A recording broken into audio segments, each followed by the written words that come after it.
مجھے سمجھ نہیں آتی کہ کوئی اتنا بے شرم کیسے ہو سکتا ہے۔ تنویر احمد صاحب، آپ کوئی بابر کی پی آر ٹیم میں کوئی جاب کر رہے ہیں؟ کیا مسئلہ کیا ہے آپ کے ساتھ؟ پاکستان کی ٹیم اس وقت ورلڈ کپ سے باہر ہو رہی ہے اور تنویر صاحب کو فکر لگی ہوئی ہے تو بس بابر اعظم کی، اور پوری پاکستان کی ٹیم جو ہے وہ اس ٹائم جس طرح سے کھیل رہی ہے، اور خاص کر کے بابر اعظم، کل بھی آپ دیکھ لیں پرفارمنس کیا تھی، 24 بال پہ 25 رنز، اور وہیں پہ جو ہیری بروک ہے پہلی بار ون ڈاؤن پوزیشن پہ آیا اور ایک میچ وننگ ناک کھیل کے گیا، 100 رنز اس نے کیے، پہلی بار وہ ون ڈاؤن پوزیشن پہ آ کے کھیلا۔ لیکن یہاں پہ کبھی بابر کو نمبر 3 پہ کھلاؤ، کبھی 4 پہ کھلاؤ، کبھی اوپنر کھلاؤ، بابر کبھی اوپنر تھا ہی نہیں۔ بابر کی جینون جو پوزیشن تھی وہ ون ڈاؤن کی ہی تھی، لیکن اوپننگ میں کیونکہ رنز کرنے آسان تھے، ٹک ٹک کر کے اینڈ میں کچھ ایکسلریٹ کر کے کچھ نہ کچھ رنز آ جاتے تھے، تو وہاں پہ ہم نے بابر کو اوپنری بنا دیا تھا۔ تنویر احمد صاحب کل سے جو ہے وہ پاگل ہو چکے ہیں، اور اپنے ٹویٹر پہ وہ لکھتے ہیں اگر ٹی 20 کی ٹیم کو ٹھیک کرنا ہے تو بابر اعظم کو کیپٹن بناؤ اور رضوان کو ٹیم میں واپس لاؤ، دونوں ایز اے اوپنر کھیلیں، باقی نمبر 3 سے T20 اسپیشلسٹ کو کھلانے شروع کرو۔ میں دیکھتا ہوں کیسے ٹیم دوبارہ ٹھیک نہیں ہوتی۔ آگے انہوں نے ٹیگ کیا ہے چیئرمین محسن نقوی صاحب کو۔ خدا کا واسطہ بھائی، خدا کا واسطہ، کوئی شرم ہوتی ہے، کوئی حیا ہوتی ہے؟ یہ مطلب بابر کہاں سے کپتان واپس رضوان کہاں سے واپس اس کو لے آئے؟ ہو کیا گیا آپ کو؟ مجھے یقین مانے افسوس ہوتا ہے کہ یہ بندہ مطلب کہ پاکستان کے بڑے بڑے شوز میں بیٹھ کے بات کر رہے۔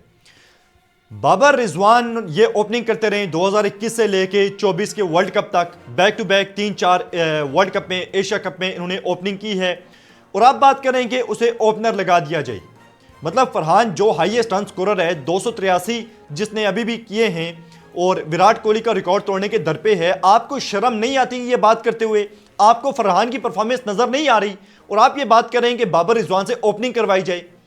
مطلب باڑ میں جائیں بابر رضوان، جو بندہ 283 کیے ہیں، جس بندے نے ہائیسٹ رن سکورر ہے، پاکستان کی پوری ٹیم میں واحد بندہ ہے جو پرفارم کر رہا ہے، اور آپ چھپے لفظوں میں یہ بات کر رہے ہیں کہ فرحان کو نکال کے ان دونوں کو لایا جائے۔ مطلب یقین مانیں کہ آپ میں بے حسی اور بے شرمی کی انتہا آپ پار کر چکے ہیں۔ بات آپ کیا کر رہے ہیں کہ ان دونوں سے اوپننگ کروائی جائے۔ پھر دوسری بات ہے جو کپتان کی، بابر نے کپتانی میں کون سے ایسے جھنڈے گاڑے تھے جو اب واپس آ کے وہ کرے گا، کارنامے سر انجام دے گا؟ 4 سے 5 سال بابر مسلسل کپتان رہا ہے، اور جتنی پاور بابر اعظم کو دی گئی تھی، مطلب پاکستان کرکٹ بورڈ کا جو چیئرمین تھا وہ جس طرح بابر کے ساتھ کھڑا تھا، رمیز راجہ صاحب وہ کہہ رہے تھے کہ بابر ہے تو ٹیم ہے، یہ ہے وہ ہے، ساری پاور بابر کے پاس ہے، تو بابر اگر تب کچھ نہیں کر سکا تو اب کیا کرے گا؟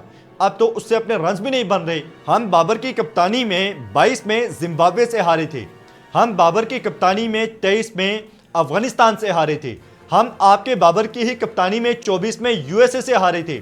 ٹھیک ہے، ہم کوشچن اٹھا رہے ہیں سلمان آغا کی کپتانی پہ، بدترین کپتانی انہوں نے کی ہے، لیکن اس کے باوجود اتنا برا ٹائم نہیں آیا کہ ہم USA سے ہار جائیں، نمیبیا سے ہار جائیں، زمبابوے سے ہار جائیں۔ ہارے بھی ہیں تو انڈیا سے ہارے ہیں، اور یہاں بھی ہماری غلطیاں ہیں، ہم ان پہ بات کریں گے۔ لیکن آپ جو بات کر رہے ہیں کہ بابر کو واپس اوپنر لاؤ، رضوان کو اوپنر لاؤ، اس کے بعد نمبر 3 سے تو فرحان کو کہاں چھوڑیں؟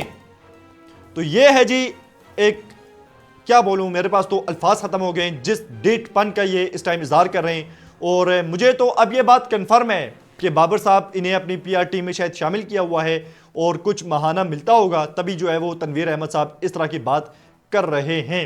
باقی آپ کی جو بھی رائے ہو آپ کمنٹس میں بتا سکتے ہیں اور کھل کے بتا سکتے ہیں۔